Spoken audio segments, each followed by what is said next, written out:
Order number 04715, the customer sent us a PS5 Edge controller. They need a new USB port installed. So we're going to go ahead and get this controller disassembled to get access to that circuit board. And then we're going to use a hot air station to remove that old USB port. Using very blurry footage, we're using a hot air station, and then that port will just fall right out. Now we can flip the board over and prep these solder pads. We're going to remove this old factory solder and install fresh solder. We also need to remove the solder from these anchor holes. We're going to use the vacuum for that. Now we can add some flux and some new solder.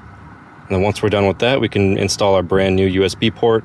So we're going to heat the board up with our hot air station again. And then once the solder is liquefied, we're going to place our USB port, make sure it's nice and straight and flat with the board.